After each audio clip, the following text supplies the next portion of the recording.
Okay, it's Colonel Cliff Serene, and we're going to comment on ideas that we heard tonight from David Wilcock on his channel DivineCosmos.com, or it's Divine Cosmos on YouTube. He went on and we listened to about half of it. So I'm not going to tell you what he said. You have to listen to it for yourself. But the comments are: do you have something you wish to add? And as a man in black, I'm going to tell you that yes, we do have plenty of information that we're not going to release. Okay, as my Minnesota Vikings had, and the Vikings lost on the weekend. Do we have any information about anything else? This is just a plain old blue hat. Does he want to talk? No. Any news from Arizona? No. I'm sorry, folks. There's really nothing else that I can tell you. People want to know, like, is it true that um, the first President Bush chewed out and called um,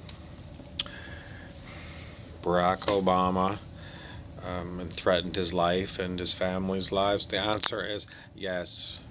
The first President Bush, who was the head of the CIA, was a demonic entity. And I'm sorry if you happen to have voted for that guy, but he and his son, and they did drag Obama into it, were involved with, well, we already, all kinds of horrible stuff. George H.W. Bush is a demonic entity. He didn't go to heaven when he died. He went right back to where he came from, the depths of the abyss of hell. And if you want to know more about it, well, you're going to have to do your own research. How did he get to be president? It's a very strange story. George H.W. Bush and his wife, the daughter of Aleister Crowley, the great beast, the bisexual magician from England. How did this all happen? It's all part of the backstory. And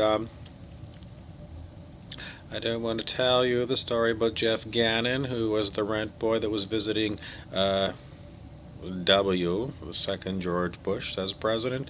There's nothing really wrong with people doing that. It's simply, I don't know what else to tell you. Certainly, the idea that I don't know. Anyways, we want to just remind you that people can change, and people who were put in certain positions and had to follow the evil agenda because of threats to their own safety, well, what would you do? Uh, David Wilcock said that Obama was flying an Air Force One, and didn't say, but I'm going to go with American aircraft were buzzing. In other words, like jet fighters were flying uh, aggressively towards Air Force One, supposed to be their commander in chief, because he wasn't the commander in chief. George H.W. Bush never left office. He stayed as being the chief devil on planet Earth. Other devils, well, we're getting mixed messages about various other people, whether they were devilish or not. Stuart Wilde said that a certain pope, Benedict, was demonic. And then when we look into Truth versus Falsehood, the book by David R. Hawkins, he gave the same person a decent consciousness calibration. I'm not going to tell you too many things other than we know the Catholic Church is full of dirty pedophile priests, and up the chain of command they went. And so, the idea that somehow Benedict didn't know all this was going on, maybe he couldn't make any moves against it, maybe he wasn't a strong enough pope. In any event, I'm going to just leave it for you to try and figure out, who has basically you just got a muscle test, and somebody wants me to examine ways of muscle testing. Just go on YouTube, type in muscle testing. There's all kinds of information on how to do muscle testing, and I've done little bits and pieces here before. I can't do it very well because I can't muscle test a two-person because I don't have a Sergeant Fogelus with me. And as far as doing a one-person test, well, you just hold what you want to test in mind. So just go on YouTube and look, or read the back of David R. Hawkins' textbooks, any one of his textbooks. It's in the appendices, and do your homework. I'm serious. I've done it before. I'm not going to keep repeating on how to do these things. They're freely available, and then somebody else wants to. Yeah, it's Ludwig of Bavaria. I don't want to belabor the point, but if you consider how many massive attacks on other people the American government has done, if you somehow think it's all for democracy and all for the good of the world, how come the world is in pandemic lockdown? All of these wars that went on for preserving freedom, and we don't got no freedom. The answer is always going to be in the question, how are you going to figure it out? You just simply look with your eyes. And how many times have you heard mainstream news tell you the same story over and over again? I'm getting a sorry. Oh, no. Okay, anyway, I'm going to go. I'm Ludwig of Bavaria. Okay, this is Truth Squad, and we're going to try and figure out what the truth is. I'm going to tell you that in my experience, even when you do muscle testing, you might get wrong results. So what is truth? What is falsehood? Well,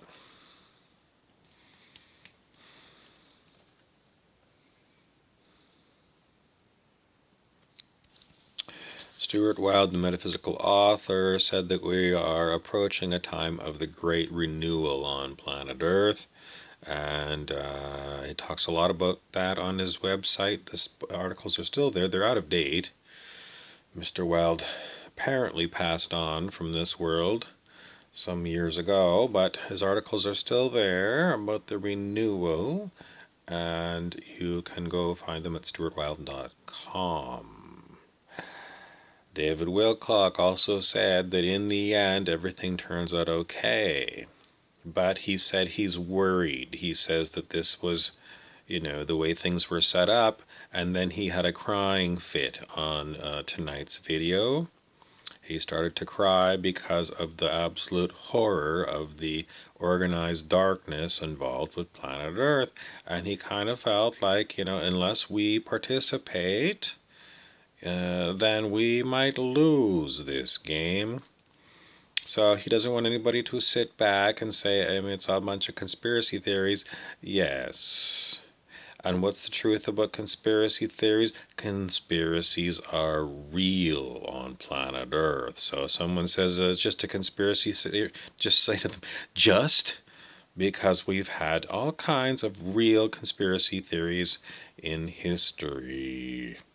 And just don't say because it's somebody says that doesn't mean it's true. What can you do? Pretty much, you have got to keep your vibration high. David Wilcock said it's very difficult because there's a lot of people that are calling for the mass execution of members of organized darkness. And, well, that's dark. The whole game is to disarm your opponents, but not to destroy them.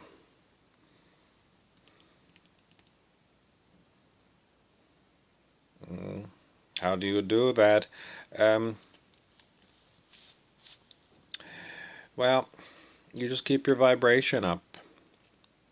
You just keep your vibration up, which basically means you just have to keep letting go what happened yesterday and what happened 10 years ago. You can focus on the idea of the renewal of planet Earth and keep going with it.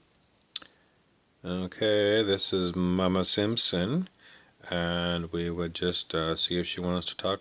Hi, kids. It's me, Peter. I come from planet Draconis, where the reptilians originate, and I don't want to frighten all of you too much about the reptilian nature, but it's pretty much they're really rough. They're very, very rough, and they don't back down. They're willing to sacrifice a lot of lives of reptilians in order to get what they want. So, you basically have to know your enemy, and your enemy is unwilling to surrender. And if that means that, you have to kill some reptilians, um, is it evil? No, we don't say that. We say if you have got clear and present danger. And this is just difficult because yesterday we were watching on Netflix. It was the Fifth Element movie, and a horrible demonic thing shows up, and the forces of planet Earth shoot it, and it just makes it worse. So I'm Colonel Cliff Serene, and I just want to remind you the best way to keep your vibration high is not to get involved too much with mainstream news. And how about people like Dave? Don't get too much involved with David Wilcock either. The whole problem is it's a lot of mental games and keeping track of this person said that, and in the end, did you really learn anything? When we listened to the whole thing, did we learn anything? Nope. No, we listened for, I don't know, 2 hours out of his 4.5 hour talk. Did we learn anything new? Maybe something will be useful, but I don't think so. It's pretty much rehashing. He was rehashing 2009, and he seems to be feeling like there's incredible pressure on him to produce more of these talks, and he had 20,000 people on live feed. And that's the way it is. I'm Bill the Geek, and I'm live. Well, I guess it's 1:30 in the morning on Thursday. Please stay tuned to our channel. We promise we won't talk too much more about this particular subject, because tomorrow we're going to go and see if we can get some new stuff for you.